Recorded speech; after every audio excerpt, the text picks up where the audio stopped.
say the best things come from the worst shit. Man.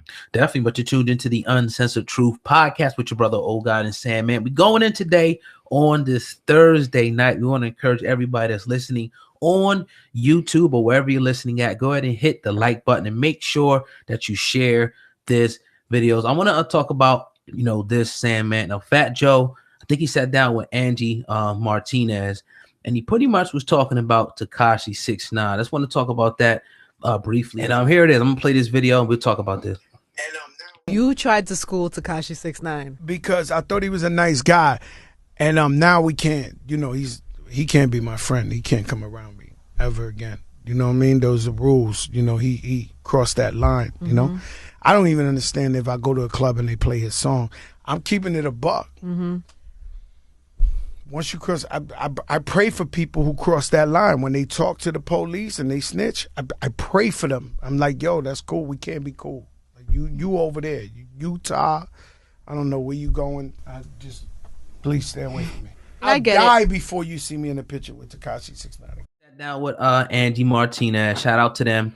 You know what I mean? And the new artist that he's promoting called Angelica Vila, something like that. Sorry if I said your name wrong. You know what I'm saying? But interesting. I think interesting that he said that. And we said this in the pre-production, man. We was chilling, and I was like, man, I'm so glad that he said it like he said it. You know what I'm saying? In this in particular situation, because there was a lot of people out there that kind of tiptoed through the tulips. They didn't really want to come out and say anything. But nah, it's just like it's two sides to this thing.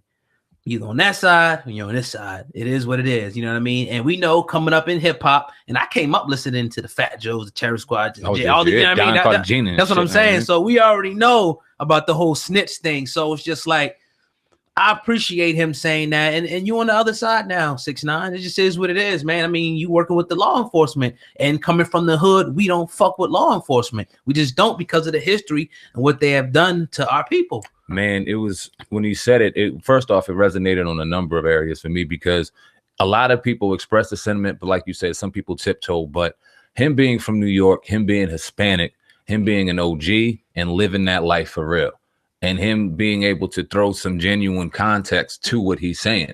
And also somebody that tried to give this dude a chance and tried to school him on the moves that he was making and the wrong moves that he was making. And maybe at one point or another thinking, okay, yeah, this kid is living this life. If he is, yo, you got to move A, B, C, because X, Y, and Z is going to get you fucked up. And it did. And now come to find out it was a whole facade. And people are upset about that, especially an OG who came from it, who respects it, who understands with you now telling on people, albeit somebody that may have fucked your girl, that may have tried to do this. You're about to put them away for 43 years when you did the exact amount of dirt that they did. This is what people are talking about, and the biggest concern. He talked about that. He also talked about later on in that conversation how he had a friend, and his friend, he rolled with him. Even in his career, he was trying to buy him a bodega. He was trying to buy him a laundromat, anything he could to try to get his boy up. He got hit up, started squealing. His Dominican boys went to him and said, hey, yo, Fat Joe, your boys are starting to squeal. He cut him off. That was his friend. Yeah. So this is just how they do out there. Yeah. You know what I mean? So you just, it's certain things you just don't play with. And if that's not who you are, much respect to you, don't get involved. That is not who I am. I got people that are heavily involved in it. I keep them there, and they know to keep me here. But we all got respect for each other. Yeah. And we all understand the law of the land. And it's a reason, it's a context to all of this. It's not like people are, and I hear a lot of people in the comments, they'll say, well, oh, forget that street code. Nah, you can say that all you want, but the guys that's from the street keep that.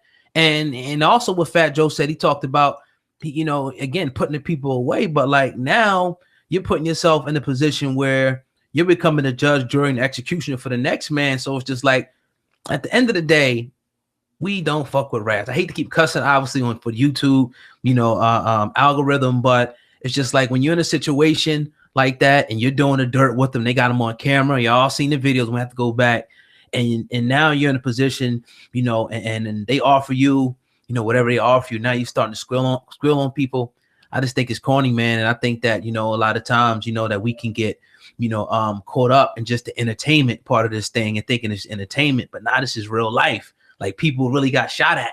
You know what I mean? So he should have went down with the ship, in my opinion. He didn't, so he deserves a criticism. We all hear when life imitates art. This is when art tries to imitate life for real, and it doesn't work that way. And it doesn't work in the reverse. So just learn from this young kids. You know what I mean? People out there that's trying to aspire to be.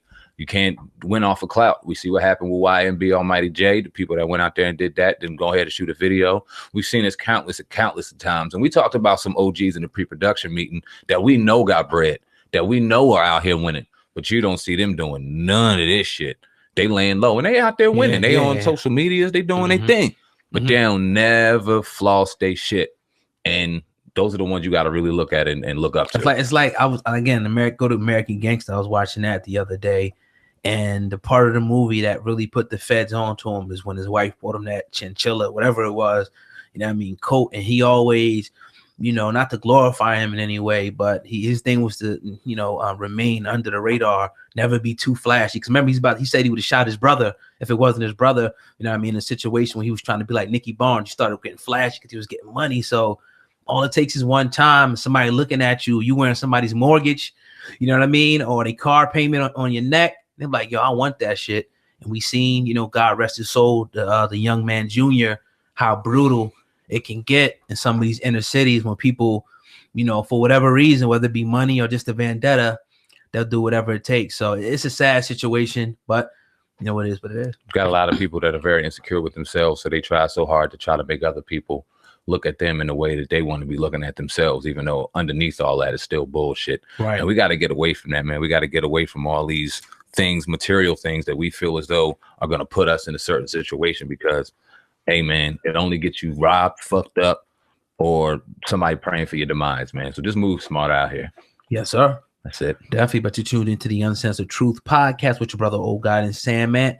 Everybody listening on YouTube, y'all already know what to do. Go ahead and hit that like button and make sure that you share this video. All right, Sandman, I know you wanted to talk about the great late Richard Pryor. Yeah, man. My top comedian of all time. Richard's number one. Yeah, man. Shit. Live on the Sunset Strip. Right. Some of them other comedy shows, classic comedy shows. Some of the best. I can still listen to him now in 2019 for sure. But you know, Quincy Jones, he did a real in-depth, controversial interview. I believe it was with Vulture back in 2018, where he said a lot about a lot of different people, in particular Richard Pryor and Marlon Brando. Now, this is Quincy Jones' words, and I quote, "He was the most charming motherfucker you ever met. He'd fuck anything," he said about Brando.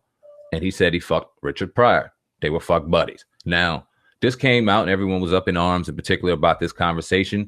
Richard Pryor's widow at the time, Jennifer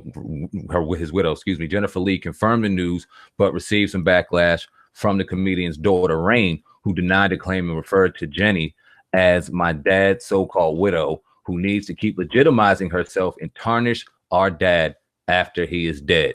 Now, jump to 2019, probably about a year ago. Jennifer's back in the news, and she told the Daily Blast that she suggested the comedian's kids didn't know him the way she did. Quote, Jennifer, "He wasn't ashamed of it. And people say, well, let him rest in peace. What are you doing? Then you're not a fan, because Richard discussed this. He would be talking about it today if he was here. He'd piss off that Q was getting a hard time. He'd probably fill you in on the details." Now, she also added, "They don't know their father the way I know him. Clearly, I think she's off base, but that's okay. I wish them well." Oh, God, this got a lot of fucking layers. And I'm probably hitting you with a lot of shit you didn't know. Because back then, 2018, we were busy with other shit. And I covered this, but you didn't. Yeah. So, damn. What you think about all this, man? Man. Yeah, I don't know, man. I don't know what to think about it, man. It's a situation where I heard about the Richard. I didn't know who with who, and I didn't, know if it was even true. But now I know.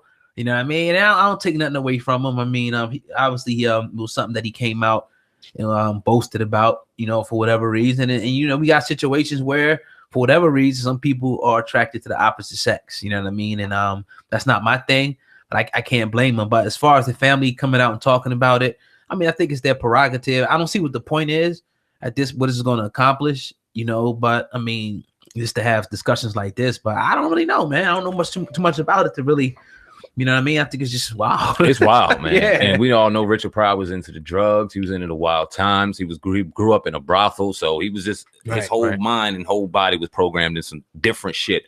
But we all got respect for him. Like I said, he's the #1 comedian of all time. And he's not going anywhere no matter what his life.